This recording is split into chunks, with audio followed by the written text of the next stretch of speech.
நான் உங்க அருண்.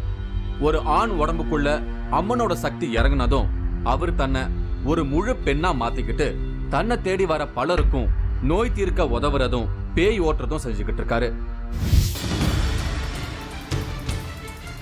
பெண் வேடமிட்டு அம்மனாக மாறும் ஆண். நீ என் கண்ணுல மண்ணடி போட பாக்குற, நானே கண்ணை மூடினே வாக்க சொல்லுவேன்.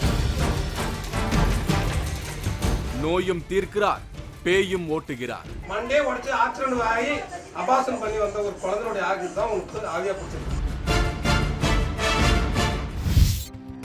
நான் இன்னைக்கு தருமபுரி மாவட்டம் பாப்பிரெட்டிப்பட்டிக்கு பக்கத்துல இருக்கிற மெனசி கிராமத்துக்கு வந்திருக்கேன். ஊர் முழுக்கவே ஒரே மாதிரியான ஓட்டு வீடுகள், பார்க்கவே வித்தியாசமா இருந்தது. இந்த ஊர்ல ஒரு வித்தியாசமான கேரக்டரை சந்திக்கத்தான் இப்ப நான் இங்க வந்திருக்கேன்.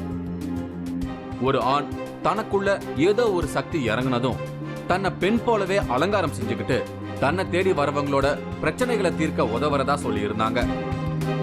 அவரை சந்திக்கத்தான் இப்ப நான் மெனசை கிராமத்துக்கு வந்திருக்கேன். நான் அவரை பத்தி விசாரிச்சதும் ஊர்ல இருக்கிற தண்ணி டேங்க் மேல ஏறிக்கிட்டு இருந்த ஒருத்தரை காட்டினாங்க. இவர்தான் பெண்ணா மாறி அருள்வாக்கு சொல்றதா எனக்கு சொன்னாங்க. இவரோட பேரு சண்முகம். பஞ்சாயத்துல வாட்டர் டேங்க் ஆபரேட்டரா வேலை பார்த்துக்கிட்டு இருக்காரு. மோட்டரை ஆன் பண்ணிட்டு டேங்குக்கு தண்ணி ஏற்றி விட்டுக்கிட்டு இருந்தாரு. நான் அவரோட வீட்டுக்கு போனேன். வீட்டுக்குள்ளேயே அம்மன் சிலைகள் எல்லாம் வச்சு ஒரு கோயில் மாதிரி நடத்திக்கிட்டு இருக்காரு.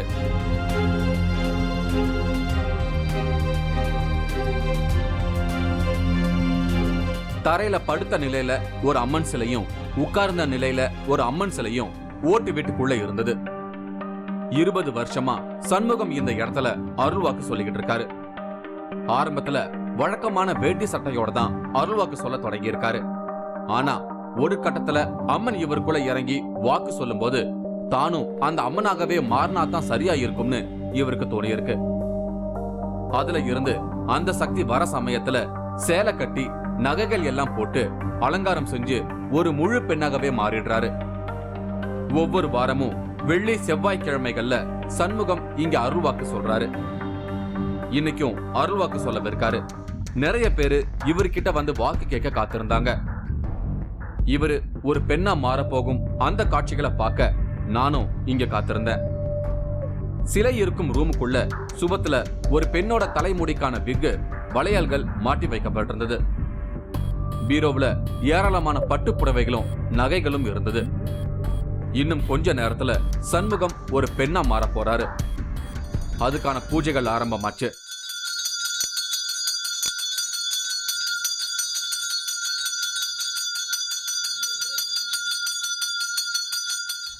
அம்மன் சிலைக்கு முன்னாடி டிரஸ் நகை எல்லாம் படையல் மாதிரி வச்சிருந்தாங்க. இதுல ஒரு தாலியும் இருந்தது. சண்முகம் கிளீன் ஷேவ்ல குளிக்க போனாரு. இப்பவே இவரோட நடவடிக்கை கொஞ்சம் மாற தொடங்கி இருந்தது. சண்முகம் குளிக்கிறத பார்க்கும் போதே எனக்கு நம்மோட 3வது கண் நிகழ்ச்சியில வந்த கடலூர் விஜயகுமார் தான் ஞாபகத்துக்கு வந்தது. இவரும் இப்படிதான் மற்ற நாட்கள்ல சாதாரண ஒரு தொழிலாளியா இருப்பாரு. அம்மனோட சக்தி அவருக்குள்ள இறங்குற நாட்கள்ல மட்டும் தன்னை பெண்ணா அலங்கரிச்சுக்கிட்டு பூஜை செய்வாரு. விஜயகுமாரும் குளிக்கும் போதே அவரோட பாவனைகள் எல்லாம் ஒரு மாதிரி மாறிடுறத நான் பார்த்து ஆச்சரியப்பட்டிருக்கேன். இங்கேயும் அப்படித்தான் நடந்துட்டு இருந்தது. சண்முகம் உடம்புக்குள்ள ஏதோ சில மாற்றங்கள் ஆரம்பமாகி இருந்தது. அடுத்து இவரோட மனைவி சென்னம்மா உள்ள போனாங்க. அவருக்கு ஒரு பெண்ணுக்கு பூசுற மாதிரி உடம்பெல்லாம் மஞ்சள் பூசி விட்டாங்க. ஒரு ஆண் மஞ்சள் பூசி இப்படி குளிக்கிறத நான் எங்கேயுமே இதுவரைக்கும் பார்க்கல. குளிச்சு முடிச்சிட்டு ரூமுக்குள்ள வந்தவருக்கு இவரோட மனைவியே அலங்காரம் செய்ய தொடங்கினாங்க. பெண்கள் போட்டுக்கிற மாதிரி ஜாக்கெட் மாட்டி இவருக்கு புடவை கட்டி விட்டாங்க. லிப்ஸ்டிக், மை, குங்குமப்பட்டெல்லாம் வச்சு ஒரு முழு பெண்ணா மாறினாரு சண்முகம்.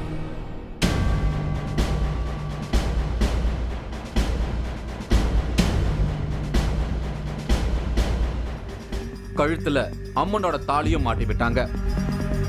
அம்மன் அவதாரத்தோட சிலைகள் இருக்கும் ரூமுக்குள்ள வந்தாரு. சாமியாட தயாரா இருந்தாரு. அங்க இருந்த சிலைகளுக்கெல்லாம் படையல் போட்டு பூஜைகள் செஞ்சாங்க.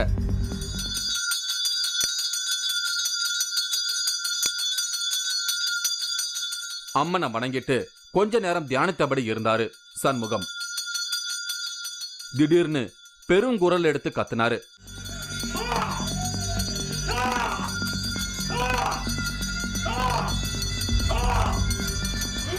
இவருக்குள்ள அந்த சக்தி முழுசா இறங்கிடுச்சு. அவர் கையில ஒரு சூலத்தையும் வேப்பிலையையும் கொடுத்தாங்க. அங்க இருந்த ஆணி செருப்புல ஏறி நின்னுக்கிட்டு சூலத்தையும் கையில வச்சுக்கிட்டு ஆடத் தொடங்கிட்டாரு. சண்முகம் அம்மனா மாறி வெளியே நடக்க தொடங்கினாரு. அவர் போற பாதையெல்லாம் கற்பூரம் ஏத்துனாங்க.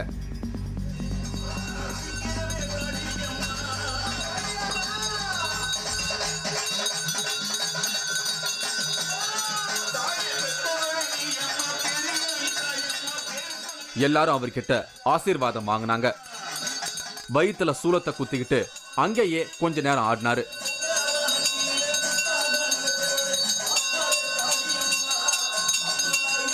இங்க அருள்வாக்கு கேட்க வந்திருந்தவங்களும் சாமி வந்து ஆடத் தொடங்கிட்டாங்க. அம்மன் சிலை இருக்கிற ரூமுக்குள்ள போய் அங்க இருந்த குறிமேடையில உட்கார்ந்தாரு. கையில எலுமிச்சம்பழத்தை உருட்டிக்கிட்டு குறி சொல்ல தயாரானாரு. ஒவ்வொருத்தரா உள்ள வந்து உட்கார்ந்ததுமே இவரே அவங்களோட பிரச்சனைகளை சொல்ல தொடங்கிட்டாரு. சொல்லு மணி மணிதான் அடங்காத படாரே அப்பா சொன்னே. இப்போ எப்படிக்கா எதுவுமே செய்யல, என்ன எப்படி இருப்பாருன்னு கேட்குறியா? மங்கையா நின்று உன்னை போல மங்க விடுற கண்ணீரும் படுற சஞ்சலம் உனக்கு தெரியலையான்னு கேட்குற. அந்த சஞ்சலத்திலிருந்து என்னை தீர்த்து வை. அவர் படுற சந்தேகத்திலிருந்து என்னை விடுவிச்சு வை. அவர் வேண்டாத விருப்பம் இல்லாம வீதியில் சுத்தி இருக்கிறத ஒடுக்கி வை. கல்லும் கஞ்சாவும் குடிச்சு போட்டு கடைசியில என் மேல பழிய போறத நிறுத்தி வச்சு, நீ என்ன போல ஒரு பொண்ணு பொட்டோடும் பூவோடும் ஊர்ச்சி சிரிக்கிற மாதிரி கண்ணீர் விட்டுருக்கிற கன்னி பொண்ண தலை நிமிர்ந்து நடக்கிற அளவுக்கு எனக்கு கேட்கிற. இவங்க நிரோஷா பைரநாயக்கன் பட்டியல இருந்து வந்திருக்காங்க. இவங்க மளிகை கடை வச்சிருக்காங்க. இப்ப கடையில வியாபாரம் சரியா இல்ல. இவங்களோட கணவரும் குடிப்பழக்கத்துக்கு ஆளாகி இருக்காரு. அதையெல்லாம் குடிமேடையில இருந்தபடி தானாகவே கண்டுபிடிச்சு சொன்னாரு சண்முகம். கடை வியாபாரம் ஒழுங்காக ஆகிறதில்ல, ரொம்ப வீட்டில் பிரச்சனை. அது வெள்ளிக்கிழமை வந்தோம், செவ்வாய்க்கிழமை வாங்க அந்த பிரச்சனையை சால்வ் பண்ணி கொடுக்குறோன்னாங்க. அதனால இன்னைக்கு வந்திருக்கோம். எந்த மாதிரியான பிரச்சனைமா? என்ன நீங்க கடை வச்சிருக்கீங்க? என்ன கடை வச்சிருக்கீங்க? மளிகை கடை வச்சிருக்கோம். மளிகை கடை இப்போ ஒரு 6 வருஷம் வச்சுருக்கிறோம். ரொம்ப ரொம்ப குடிக்கிறாங்க, ரொம்ப சந்தேகம். அப்புறம் எந்த நேரமும் குடிச்சிட்டு பிரச்சனை பண்ணுறாங்க. கடை வியாபாரமே ஆகிறதில்ல. அதாவது இங்க வந்து அவங்களே பிரச்சனைகளை சொல்லுவாங்க அப்படின்னு சொல்லியிருந்தாங்க. நீங்க வந்து கேட்டப்ப அவங்களா சொன்னீங்களா இல்ல நீங்க சொல்லி? அவங்களே சொன்னாங்க, நாங்களே எதுவும் கேட்கல. அவங்களே இந்த மாதிரி உங்கள் வீட்டில் பிரச்சனை வரும், சந்தேகப்படுவார், எல்லாம் ஆளுங்க வாங்கிட்டு வந்து கொடுப்பாங்க, குடிப்பாங்க, அவராக போக மாட்டார், கூட இருக்கிறவங்க தான் வாங்கிட்டு வந்து கொடுப்பாங்க அப்படின்னு அவங்களே தான் சொன்னாங்க. இவங்க பிரச்சனைகள் தீர ஒரு கிழங்கை எடுத்து மந்திரிச்சு கொடுத்தாரு சண்முகம். இது கருடன் கிழங்கு. அதை எடுத்து கற்பூரத்துல காட்டினதுமே அந்த கிழங்கு சுத்த தொடங்கிடுச்சு. இவங்களுக்கான பரிகாரமா கிழங்க கொடுத்தாரு. கணவரோட பிரச்சனைக்கு ஒரு தகட்டுல என்னவோ எழுதி கொடுத்தாரு. இனி தன்னோட பிரச்சனைகள் தீரும்னு இப்போ ஒரு புது நம்பிக்கையோட இருக்காங்க நிரோஷா.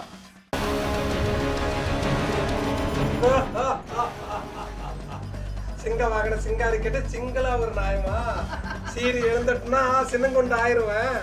பொறப்புடு பால் கொடுக்க உட்காந்து தானவா?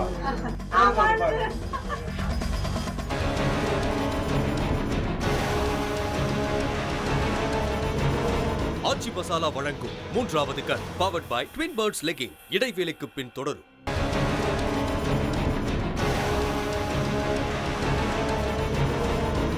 ஆச்சி மசாலா வழங்கும் 3வது கண் powered by twin birds legging தொடர்கிறது. நான் இன்னைக்கு தருமபுரி மாவட்டம் பாப்பிரெட்டிப்பட்டிக்கு பக்கத்துல இருக்கிற மெனசி கிராமத்துல இருக்கேன். இங்க பஞ்சாயத்துல டேங்க் ஆபரேட்டரா இருக்கிற சண்முகம் ஒரு பெண் போல மாறி அம்மனோட அருள்வாக்கு சொல்றாரு. அதுல பலருக்கு நோய்களை தீர்க்கிறாரு, பேய்களையும் விரட்டுறாரு. அதையெல்லாம் பார்க்கத்தான் இன்னைக்கு நான் இங்க வந்திருக்கேன். வாக்கு கேட்க வரவங்க இவரை அம்மனா தான் பாக்குறாங்க. ரொம்ப உரிமையோட பேசுறாங்க. அதையெல்லாம் பார்க்கவே ஆச்சரியமா இருக்கு. சிலர்கிட்ட இவர் பயங்கரமா சிரிச்சபடியே பஞ்சு டயலாக் எல்லாம் பேசுறாரு, கிண்டல் அடிக்கிறாரு. நீ அங்க மண்ணலி போட பாக்குற, நானே கண்ணை மூடினே வாக்கு சொல்லுவேன். கண்ணை கட்டிடுறியா? துண்டில் கண்ணை கட்டிடுறியா? நான் வாக்கு சொல்லட்டுமா? நீ இருக்கிற வரைக்கும் நான் வாக்கு சொல்லட்டுமா? இரவு 8 மணிக்கு வாக்கு சொல்லட்டுமா? விடிய வாக்கு சொல்லட்டுமா? கண்ணை கட்டின்னு சொல்லட்டுமா? யார் என்னத்துக்கு ஒருத்தர் நானு? இந்த பூங்கா வளர்த்தா பொண்ணுஞ்சு அடிச்சு கட்டியே நீ விளையாடுற. சிங்க வாகன சிங்காரி கேட்டு சிங்களா ஒரு நாயமா சீரி எழுந்துட்டுனா சின்னங்கொண்டு ஆயிருவேன். போடு. இவங்க சரசு தன்னோட நிலத்துல யாரோ செய்வினை வச்சிட்டதால அதுக்கு தீர்வு கேட்டு இங்க வந்திருக்காங்க. அதை இவரு தன்னோட வாக்குல கண்டுபிடிச்சு சொல்லியிருக்காரு. இதையே தான் மத்த இடங்கள்லயும் சொல்லியிருக்காங்க. இப்போ சரசு நிலத்துல வச்சிருக்கிற செய்வினையை எடுக்க ஒரு வித்தியாசமான பூஜையை செய்ய இவங்களை இன்னைக்கு வர சொல்லியிருக்காரு. அதைத்தான் இப்ப செய்ய போறாரு. சின்ன சின்ன மண் சொப்புகளை வச்சு ஒரு பரிகார பூஜையை செய்ய தொடங்கினாரு.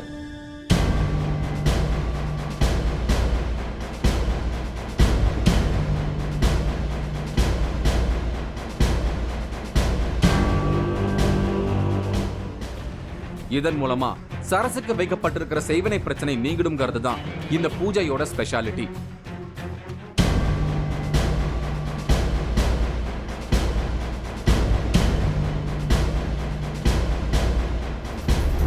கடைசியா ஒரு கோழியை பலி கொடுத்து இந்த பூஜையை முடிச்சாரு. இப்போ தன்னோட செய்வினை பிரச்சனைகளுக்கு தீர்வு கிடைச்சிட்டதா நம்புறாங்க சரசு. உங்களுக்கு செய்வனை தான் இருக்கு அப்படிங்கிறது எப்படி தெரிஞ்சிச்சு? நிறைய எங்கே போய் பார்த்தாவும் இந்த மாதிரி சோசியம் கனி இது மாதிரி சாமி எங்கே கேட்டாலும் அப்படி சொல்கிறாங்க. பக்கத்து தோட்டத்துக்கு எங்களுக்கும் கொஞ்சம் பிரச்சனை ஆச்சு.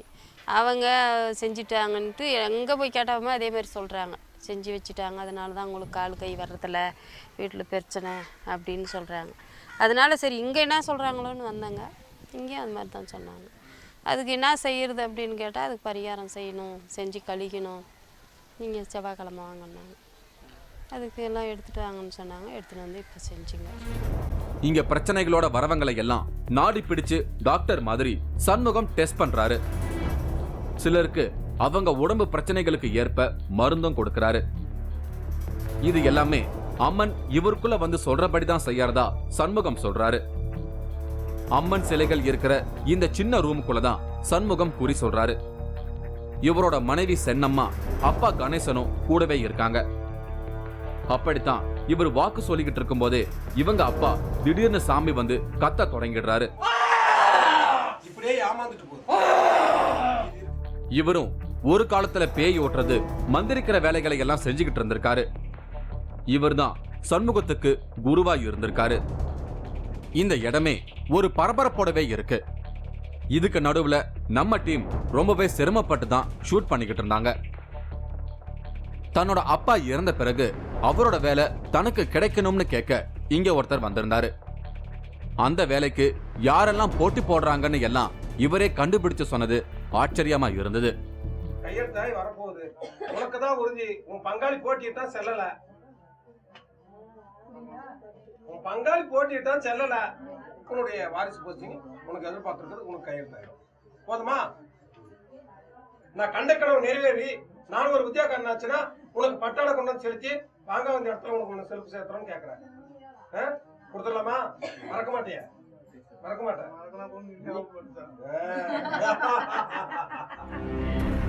இவங்க சரிதா கல்யாணமாகி சில வருஷங்கள் குழந்தை இல்லாம ஏச்சுக்கும் பேச்சுக்கும் ஆளாகி இருக்காங்க. அப்பதான் இங்க வந்து அம்மன் வாக்கு கேட்டிருக்காங்க. இந்த குழந்தையோட பேரு அனாமிகா. இங்க வந்ததால தனக்கு குழந்தை வரம் கிடைச்சதா உறுதியா நம்புறாங்க சரிதா. குழந்தை வந்து இவ்வளவு நாளுக்குள்ள பிறக்கும் அப்படின்னு ஏதாவது சொல்லியிருந்தாங்களா, இல்ல அவங்க சொல்லி உடனே குழந்தை பிறந்தது? இல்லை, ஃபஸ்ட்டு வந்தோடனே எலுமிச்சம்பழம் ஒன்று கொடுத்தாங்க. ஃபஸ்ட்டு இதுக்கு முன்னாடி ஒரு டைம் வந்திருக்குறேங்க. வந்து அவர் சொன்னதை வந்து சரியாக நாங்கள் கடைப்பிடிக்கல, அதனால் வந்து அபார்ஷன் ஆயிடுச்சு. திருப்பியும் அவங்ககிட்டே வந்து சொன்ன இந்த மாதிரி ஆயிடுச்சு அப்படின்னு சொன்னதுக்கு அப்புறம் அவங்களே நான் சொன்னதை நீ செய்யல, அதனால இந்த மாதிரி ஆயிடுச்சு அப்படின்னு சொன்னாங்க அவங்க. அப்புறம் திருப்பி மறுபடியும் எலுமிச்சம்பழம் ஒன்று கொடுத்தாரு. அது கொடுத்து நைட் சாப்பிட்றதுக்கு முன்னாடி சாப்பிட்ரு அப்படின்னு சொன்னாங்க. அது சாப்பிட்டா மறுபடியும் அந்த மாசத்தோட நின்றுக்கிட்டேன், குழந்தைன்றுச்சு. இல்ல எலுமிச்சம்பழம் கொடுக்கும்போது வந்து இவ்வளவு நாளுக்குள்ள குழந்தை பிறக்கும். எலுமிச்சம்பழம் கொடுத்த உடனே இந்த மாசத்தோட நின்றுவேன், திருப்பி டேட் ஆக மாட்டேன் அப்படின்னு சொல்லிட்டாங்க. எலுமிச்சம்பழம் கொடுத்தோன்னே இந்த மாசத்தோட நின்றுட்டேன். இப்போ தன்னோட கணவருக்கு வேலைக்காக வந்திருக்காங்க. கணவனும் மனைவியும் வாக்கு கேட்க உட்கார்ந்ததுமே சரிதாவின் கணவரோட தன்மைகளை எல்லாம் புட்டு புட்டு வைக்க தொடங்கினாரு சண்முகம். நீ ஒரு தவறு இருந்தா அந்த குழந்தை பிறந்தே புண்ணியம். உன்னை போல அழகு படிச்சு, உன்னை போல பச்சைரேக படிச்சு இருக்குது. எல்லாம் அவன் அப்பா மாதிரி பொண்ணை பிறந்தது, பிறந்தாலும் பிறக்கிறதுனால அவ்வளோ ஒரு அம்சம்னு சொன்னாங்க. ஆனா அதை அழிஞ்சுன்னா அடுத்தவங்க கொடுன்ற அர்த்தம் அதான். நீ அரிசியை எடுத்து கொஞ்சம் இருக்கிறியா, உனக்கெல்லாம் காசு பணம் உத்தியோகம் தான். நீ நீட்டா போய் நீட்டா வரணும். வாக்கு சக்கரத்தை யாரும் இருந்தா நமக்கு என்ன, ஆக்கி போற சரியா இருந்தா போதும்னாலும் நீ எடுக்கிற. அப்படிதான் நீ சொன்னா நாங்க சரிதாவுக்கு சந்தோஷம் தாங்க முடியல. தன்னோட மனசுல இருக்கிறதையெல்லாம் கரெக்டா சொல்றாருன்னு அவர் சொல்றதையெல்லாம் தலையாட்டி ஆமோதிச்சுக்கிட்டே இருந்தாங்க சரிதா. மனைவிகளை கணவர்கள் மதிக்கிறதே இல்லைன்னு பெண்களோட சிரமங்களை எல்லாம் பட்டியலிட்டாரு சண்முகம். என்ன பண்ணும், நீ என் பிள்ளைய வச்சுக்கணும், என்னோட கஷ்டத்தை சுமக்கணும், எனக்கு சாதம் பண்ணி போடணும். ஆனா வந்து எல்லா பார்த்துக்கும் பார்த்து ஊத்துவேன், பல்ல கடிப்பேன், இடி கடிப்பேன், கோத்தை திட்டுவேன். அதுக்கெல்லாம் சுமந்தம் தாண்டி நீ இருக்கணும். ஏன்னா நான் என்னைக்கான உத்தியோகக்காரன் ஆக போறேன். இதையெல்லாம் ஒரு பெண்ணாகவே இருந்து இவர் விவரிச்சதை கேட்டு உணர்ச்சி வசப்பட்டு அழத் தொடங்கிட்டாங்க சரிதா. குழந்தை வரம் கொடுத்த மாதிரியே இவரோட கணவருக்கு வேலையும் கொடுப்பேன்னு வாக்கு கிடைச்சது. உத்தியோகம் புருஷனுக்குன்னு சொல்லிட்டேன், உனக்கு ஒரு பிள்ளை கொடுத்தோ பிள்ளைக்கு ஒரு வழி கொடுக்க மாட்டான்னு கேக்குறேன். சரிதா தன் குடும்பத்தோட உட்கார்ந்து வாக்கு கேட்டுக்கிட்டு இருந்தப்போ என்ன பயங்கரமா இம்ப்ரெஸ் பண்ண ஒரு விஷயம் நடந்தது. சரிதா உடல் ரீதியா பலவீனமா இருக்காங்க. அவங்களுக்கு குழந்தைக்கு கொடுக்க பால் கூட இல்லைன்னு விவரிச்சிட்டு இருந்தாரு சண்முகம். உனக்கு ஒரு பிள்ளை கொடுத்துட்டேன், அடுத்தது ஒரு ஆண் வாரிசு, அதுக்கு மேல தாங்கி கூட சக்தி உனக்கு இல்ல. உன் உடம்புல 10 வரும், ரத்தம் இல்ல, உன்னுடைய ஆள் பலம் மட்டும் தான் இருக்குது, பால் ஊர்ல. அவங்க மடியில இருந்த 10 மாச குழந்தையான அனாமிகாவை பார்த்து உனக்கு அம்மாவால பால் கொடுக்க முடியல தானேன்னு கேட்க இந்த குழந்தை அதை ஆமோதிச்சு தலையாட்டின அழகு என்ன சிலிர்க்க வச்சது. பால் கொடுக்க வைக்காதவ அம்மனாக காட்சி தந்த சண்முகத்துக்கும் இந்த குழந்தைக்கும் நடுவுல இப்படி ஒரு உரையாடலை யாருமே எதிர்பார்க்கல.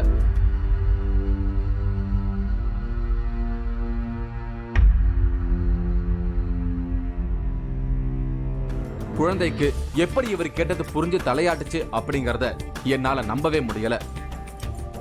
குழந்தையும் தெய்வமும் ஒண்ணுன்னு சொல்லுவாங்க. இந்த காட்சி என்ன ரொம்பவே உணர்ச்சி வசப்பட வச்சது. நேரடியா சாமி கிட்டயே பேசுற மாதிரியான ஒரு நிலையில தான் சரிதா இருந்தாங்க.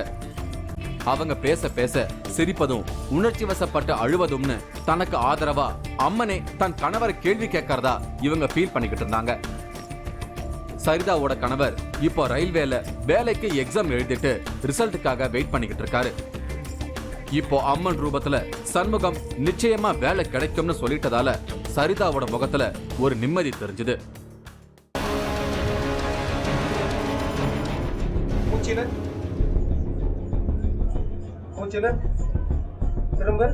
என் கண்ணு முன்னாடி இது கருப்பா ரவுண்டா வந்து சுத்திட்டு அப்படியே இடையே மேல போயிட்ட மாதிரி தெரிஞ்சு.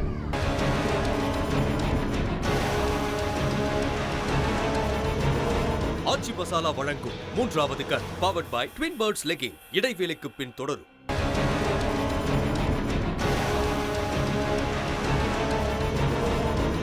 ஆச்சி மசாலா வழங்கும் 3வது கண் powered by twin birds legging தொடர்கிறது. நான் இன்னைக்கு தருமபுரி மாவட்டம் பாப்பிரெட்டிப்பட்டி பக்கத்துல இருக்கிற மெனசி கிராமத்துக்கு வந்திருக்கேன். இங்க பஞ்சாயத்துல டேங்க் ஆபரேட்டரா வேலை செஞ்சுக்கிட்டு இருக்கிற சண்முகம் பெண்ணா மாறி அம்மன் அருள் வாக்கு சொல்றாரு. அவரை சந்திச்சுதான் இன்னைக்கு நான் பேசிக்கிட்டு இருக்கேன். நான் இங்க ஒரு வித்தியாசமான ட்ரீட்மெண்ட்டை பார்த்து அதிர்ந்து போனேன். இவங்க மாலதி BA தமிழ் படிச்சிருக்காங்க. இங்க வந்து உட்கார்ந்ததுமே இவங்கள ஒரு டாக்டர் மாதிரி டெஸ்ட் பண்ணாரு சண்முகம். மூச்சில மூச்சில திரும்ப திரும்பமா. அதுவும் இங்க இருக்கிற ஜடா முடின்னு இவங்க குறிப்பிடுற இந்த சாட்டைய டாக்டர்ஸ் யூஸ் பண்ற ஸ்டெத்தாஸ்கோப் மாதிரி இவர் செஞ்சதை பார்த்தப்போ எனக்கு பயங்கரமா சிரிப்பு வந்தது. இதெல்லாம் என்ன காமெடின்னு நினைச்சு பார்த்துக்கிட்டு இருந்தேன். ஆனா மாலதிய முழுசா செக் பண்ணிட்டு அவங்களுக்கு இருக்கிற உடல் நல பிரச்சனைகளை எல்லாம் பெருசா பட்டியல் போட்டாரு சண்முகம். கிருகிருக்கு மயக்கம் அதிகமா வருது, தலை சுத்துறது, கொடக்கழுத்து குஞ்சுது, இடுப்பு வர மாட்டேங்குது, கை கால் மடிச்சிட்டு போகுது, படுத்தா எழ முடியல, சுருன்னு படுத்து வருது, காத்து வர மாதிரி இருக்குது, உட்காய்ச்சல் பகப்பகன்னு வருது, கர்ப்பப்பை முதலானது கப கப கபன்னு துடிக்குமே, துடிக்குதா, மாதவிட போனா வெள்ளத்தாங்குமே, இடுப்பு வலி வருமே, தொப்புளங்கள் அடி வயிற்றுல 4 இன்ச்சுக்கு அப்படி இழுத்து பிடிச்ச மாதிரி சொன்ன சூடு மாதிரி இருக்குமே, வயிற்றுல வந்தா கொப்பரை அடிச்சு படுக்க சொல்லுமே இருக்குதா. ஒரு சில நேரத்தில் நினைச்சிட்டா தலைவலி வரும், தூக்க விட்டுரும். எல்லாம் இருக்குதா? சின்ன வயசு பெண்ணான இவங்களுக்கு இத்தனை பிரச்சனையான்னு எல்லாருமே பரிதாபப்பட்டாங்க. மாலதியோட பிரச்சனைக்கு காரணம் இவங்க உடம்புல இருக்கிற பேய்தான்னு கண்டுபிடிச்சு சொன்னாரு சண்முகம். அதுவும் விபத்துல இறந்த ஒரு குழந்தையோட ஆவிதான் இவங்களுக்குள்ள இருக்காரதா சொன்னாரு. உனக்கு போஸ்ட்மார்ட்டம் பண்ணி ஹாஸ்பிட்டல் போஸ்ட்மார்ட்டம் பண்ண ஒரு குழந்தையோட ஆவிதான் உனக்கு பிடிச்சிருக்குது. உடம்புல ஜன்னி கொஞ்சம் மாதிரி கொஞ்சம் ஆளு எல்லாம் செத்து போயிருமோன்னு பயமா இருக்கும். அப்பா அம்மா விட்டுட்டு போனானா நம்மளுக்கு என்ன இருக்கும்? இவங்க கொஞ்ச நாள் இருந்தாங்க, அவங்க அப்பங்காரன் வந்து அமுத்திட்டுப்பான், மெரிச்சிட்டு பானப்பா, என்ன இருக்கிற நேரத்துல சேதனம் கொடுக்கல, இல்லாத நேரத்துலன்னு சொன்னாங்க. இன்னொரு இடத்துல போய் பாடம் போட்டு பாத்துட்டு வாங்கன்னு சொன்னாங்களா இல்லையா? அங்க என்ன பண்ணாங்க, 3 நாள்ல விட்டு விளைக்கிறோம், விபத்தை வச்சுக்கணும்னு சொன்னாங்க. அப்ப நான் தான் இழிச்சு வச்ச கிடைச்சுனா. இப்போ இவங்களோட உடம்புக்குள்ள இருக்கிற ஆவிய விரட்ட ஒரு பூஜை நடத்த போறாங்க. அதுக்காக சில எலுமிச்சம் பழங்களோட வர சொன்னாங்க. மாலதியும் இவர் சொன்ன மாதிரியே எலுமிச்சம் பழங்களோட வந்தாங்க. அதை சுத்தி வச்சு கற்பூரம் ஏத்தி கையில இருந்த சாட்டைய சுத்தி மந்திரிச்சுக்கிட்டு இருந்தாரு.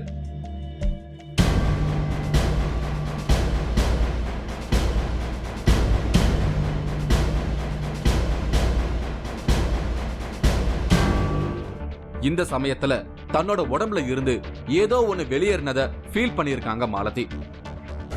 பூஜை முடிஞ்சு வெளியே வந்ததுமே தெம்பாயிட்டாங்க. இது நாள் வரைக்கும் சாப்பாடுன்னு சொன்னாலே பிடிக்காம இருந்தவங்க இங்க வந்து சாப்பிட்டிருக்காங்க.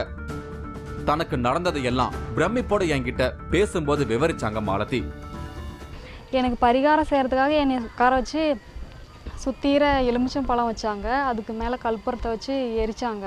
அப்போ வந்து சாட்டையில் எனக்கு மந்திரம் போடும்போது வந்து என் கண்ணும் வந்து மூடிக்க சொல்லிட்டாங்க. நான் கண்ணு மூடிக்கிட்டேன். அப்போ வந்து என் கண்ணு முன்னாடி இது கருப்பாக ரவுண்டாக வந்து சுற்றிட்டு அப்படியே இடையே மேலே போயிட்ட மாதிரி தெரிஞ்சு எனக்கு. இது கரெக்டாக என் மேலேருந்து அது மேலே போய் பறந்தது எனக்கு நல்லா தெரிஞ்சு. அதுக்கப்புறம் எனக்கு நல்லா இருக்குது உடம்புக்கு. பலரோட நோய் பிரச்சனைகளையும் பேய் பிரச்சனைகளையும் அம்மனோட ரூபத்துல சண்முகம் தீர்த்து வைக்கிறதா இங்க வரவங்க நம்புறாங்க. எல்லாருக்கும் வாக்கு சொல்லி முடிச்சதும் அதே இடத்துல சிலை மேலேயே மயங்கி சரிஞ்சாரு சண்முகம்.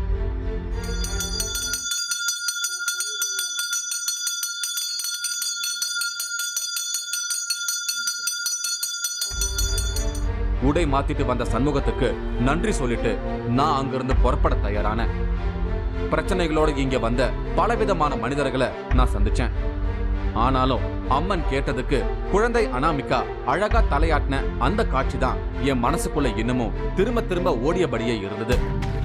வேற ஒரு வித்தியாசமான அனுபவத்தோட மீண்டும் நான் உங்களை சந்திக்கிறேன். அதுவரை உங்களிடமிருந்து விடை பெறுகிறேன். ஜீவசமாதியில் தியானம் செய்தால் உள்ளுக்குள் குரல் உங்களை வழி நடத்தும். நீங்கள் தொழில் நல்லா நடக்கும், நீங்கள் வந்து கவலைப்படாதீங்கன்னு அது அசதியை வாக்கு கேட்கணும். மாயம்மா நிகழ்த்தும் ஓர் அமானுஷ்யம். நீங்களும் இந்த திகில் பயணத்தில் கலந்து கொள்ள ஒரு வாய்ப்பு. 3வது கண் டிவி ஷோ என்ற Facebook பக்கத்தில் எங்களோடு இணைந்திடுங்கள். உங்களது அமானுஷ்ய அனுபவங்களை பதிவு செய்து இந்த நிகழ்ச்சியில் பங்கு பெறும் வாய்ப்பை பெறுங்கள்.